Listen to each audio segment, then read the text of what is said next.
हम जीवन के हर एक पहलू का अनुभव कैसे कर सकते हैं, सभी व्यवस्था भरे कामों से अछूते रहकर और उनके साथ अटके बिना। हम कहते हैं मैं शराब नहीं पीना चाहता, मगर कहीं ना कहीं हमें यह डर है कि हमें उसकी लत लग जाएगी।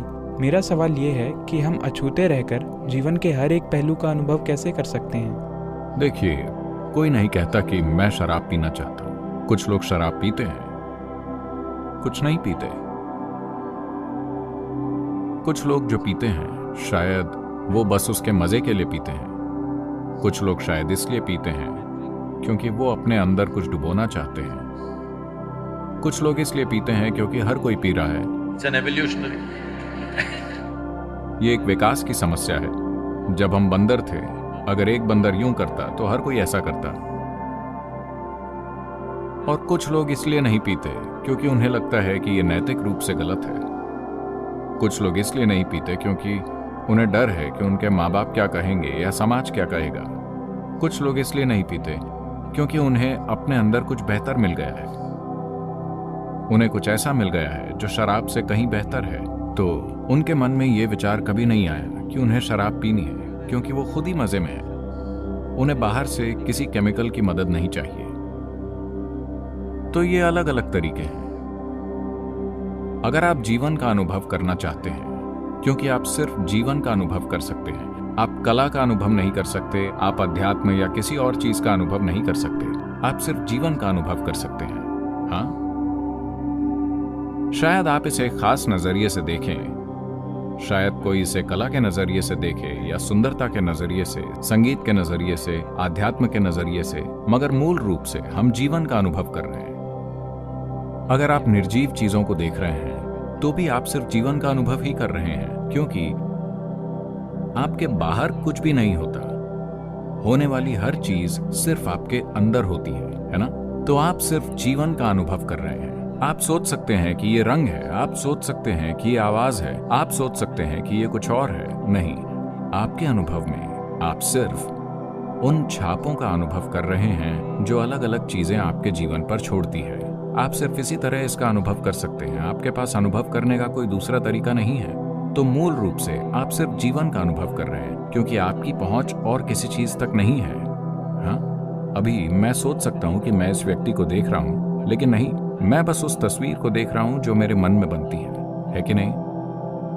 अगर आप अपने बगल वाले व्यक्ति को छूते हैं तो आपको लगता है कि आप उस व्यक्ति के हाथ को महसूस कर रहे हैं। नहीं, आप बस अपने हाथ में होने वाले एहसास महसूस करते हैं, है ना? तो आपका जीवन का सारा अनुभव पूरी तरह आपके अंदर ही है। इसका मतलब है कि आप बस इस जीवन को अनुभव कर सकते हैं। तो क्या ये एक कैद है कि आप सिर्फ इसका अनुभव कर सकते हैं? नहीं, अगर आप इसका अनुभव करते हैं तो हर चीज एक संभावना बन जाती है। क्योंकि देखिए, जब शरीर की बात आती है तो हम साफ साफ जानते हैं कि ये मेरा शरीर है, वो आपका शरीर है, 100%। ये मेरा मन है, वो आपका मन है, 100%, है ना? मगर जब जीवन की बात आती है तो आपका जीवन और मेरा जीवन जैसी कोई चीज नहीं होती। ये एक जीता जागता ब्रह्मांड है। आपने बस उसका एक छोटा सा हिस्सा पकड़ा है।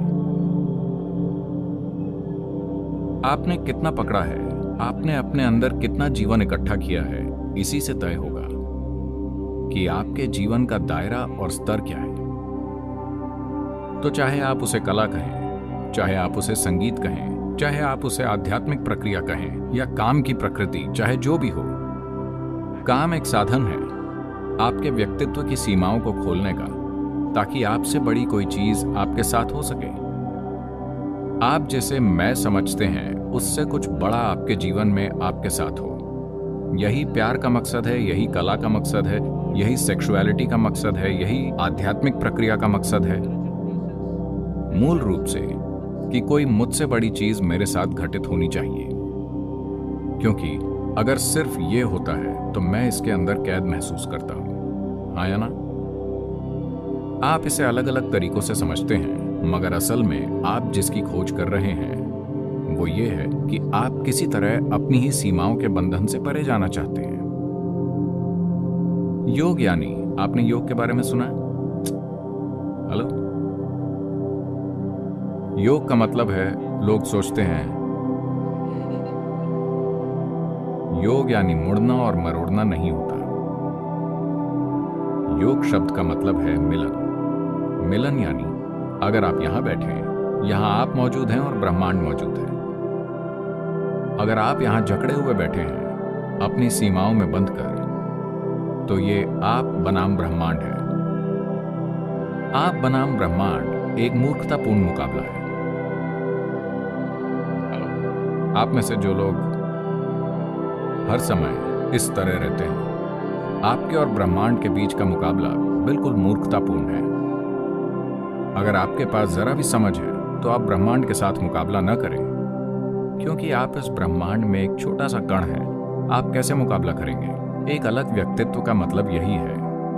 एक अलग व्यक्तित्व का मतलब है कि आप ब्रह्मांड के साथ भिड़ गए हैं। योग का मतलब है कि आपने अपने अलग व्यक्तित्व की सीमाओं को मिटा दिया है। यह अंतर कि आप क्या हैं और ब्रह्मांड क्या है काफी हद तक कम हो गया है। अगर आप यहां बैठे तो जो आप हैं और जो बाकी सब कुछ है वो आपके अनुभव में लगभग एक सा हो गया है। अगर आपके साथ ऐसा होता है तो आप देखेंगे कि मेरा जीवन और आपका जीवन जैसी कोई चीज नहीं है, बस एक बड़ा जीवन घटित हो रहा है। यह अनुभव जरूरी है। आपके अंदर एक जबरदस्त अनुभव जरूरी है अगर आप कुछ शानदार बनाना चाहते हैं। अगर आप कुछ बहुत बढ़िया, कुछ अनोखा, कुछ सही मायने में कुछ महत्वपूर्ण बनाना चाहते हैं, तो आपको एक अनुभव चाहिए। यह जरूरी है कि आपके अंदर उल्लास, खुशी और गहनता का अनुभव हो। मगर अभी दुनिया में बहुत से लोग ये सोचते हैं कि सिर्फ दुख में आप गहन हो सकते हैं, क्योंकि ये सच है कि ज्यादातर लोगों के लिए उनका दुख ही उनके जीवन का सबसे गहरा अनुभव है। अगर हम आपको बस एक पिन चुभो दें, सिर्फ एक पिन, तलवार नहीं, सिर्फ एक पिन, तो दर्द बिल्कुल भीतर तक जाता है ना? हेलो, सिर्फ एक छोटी सी पिन, 1 इंच की पिन, अगर मैं अभी उसे चुभो दूं, so deep, तो दर्द कहीं ज्यादा आसानी से गहरा बन जाता है। इसलिए बहुत से लोग सोचते हैं कि दुख ही गहराई का स्रोत है। इस सोच को बदलना होगा। खुशी की गहराई को जानने के लिए, प्यार की गहराई को जानने के लिए, उल्लास और जीवन की तीव्रता की गहराई को जानने के लिए किसी और चीज की जरूरत होती है।